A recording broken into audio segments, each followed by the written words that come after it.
이제 한 개당 수천만 원을 호가하는 비트코인, 이러한 비트코인을 무려 1,700개나 가지고 있는 남자가 있습니다. 그런데 수익이 고작 40만 원밖에 되지 않는다는데요. 그 안타까운 사연은 무엇일까요? 많은 분들이 큰 돈을 벌고 싶어 투자 시장에 들어옵니다. 이런 분들에게 투자로 얼마를 벌고 싶은지 물어보면 대부분 이렇게 대답합니다. 두 배만 돼도 정말 좋겠어요. 물론 마음으로는 훨씬 더 큰 수익을 보고 싶으시겠지만 현실적으로 그것이 가능한 방법을 찾기가 어렵다고 체념하기 때문입니다. 그런데 여기에 5배를 벌고도 큰 후회를 하는 남자가 있습니다. 그는 지난 2011년 자신의 트위터에 이런 글을 남겼는데요. 내가 만약 개당 0.06달러에 산 1,700개의 비트코인을 개당 0.3달러에 팔지 않았더라면 지금 한 개에 8달러나 하네.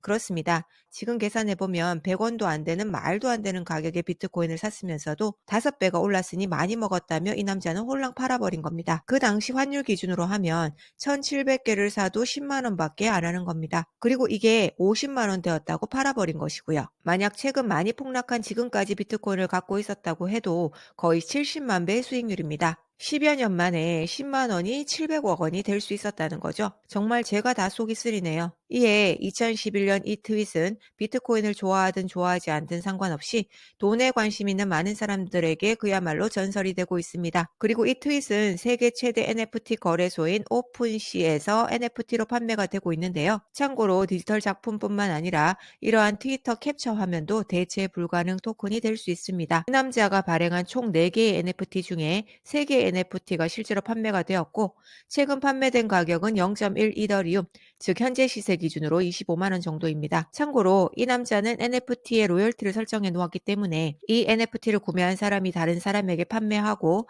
또 그 사람이 다른 사람에게 판매하게 되면 판매가 이루어질 때마다 수수료를 받게 됩니다. 참고로 이것이 바로 구찌와 같은 명품 회사들이 릴셀링 시장의 훌륭한 수익원으로서 NFT를 높게 평가하고 적극적으로 뛰어드는 이유입니다. 왜냐하면 현재는 어마어마하게 거래되는 명품 리셀링을 통해 리셀러들만 수익을 가져갈 뿐 명품 회사는 아무런 수익도 챙기지 못하고 있기 때문입니다. 코인이든 주식이든 부동산이든 많은 사람들이 투자로 큰 수익을 본 사람들을 보면서 이런 아쉬움을 드러냅니다. 그때 살 걸. 그렇습니다. 투자해서 저렴할 때 사는 것은 정말 중요합니다.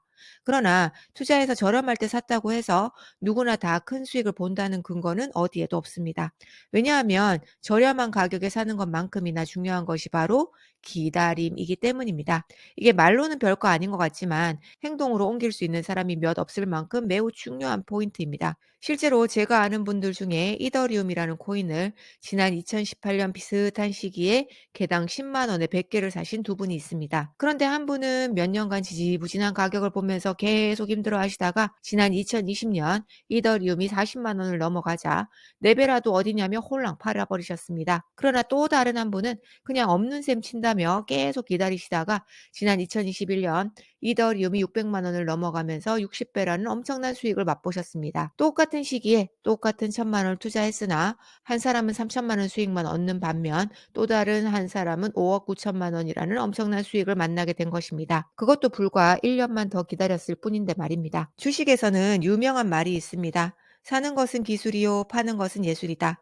그만큼 사는 것보다 파는 것이 훨씬 중요할 수 있다는 겁니다. 물론 단기적으로 보면 빨리 매도한 사람이 더 잘했다고 보여질 수 있습니다. 가령 지난 2020년 30만 원까지 올라왔던 이더리움은 코로나 폭락 때 10만 원대로 떨어졌습니다. 그래서 30만 원에 팔았다가 10만 원대에 다시 주었으면 완전 최고죠. 그러나 그렇게 정확하게 타이밍을 맞출 수 있는 사람은 없습니다. 특히 폭락장에 용감하게 매수할 수 있는 사람은 더더욱 없습니다. 이후 이더리움은 1년 만에 600만 원을 넘어섰습니다.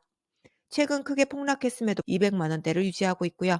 그렇기 때문에 긴 안목에서 보면 기다릴 줄 아는 사람이 결국 이길 수밖에 없는 겁니다. 코인이나 주식보다 부동산으로 큰 돈을 잃을 확률이 적은 이유, 그것은 실시간 매매판이 없기 때문에, 즉 강제로 어느 정도 기다림이 가능하게 하기 때문입니다. 이러한 기다림은 그냥 아무나 할 수 있는 것이 절대로 아닙니다.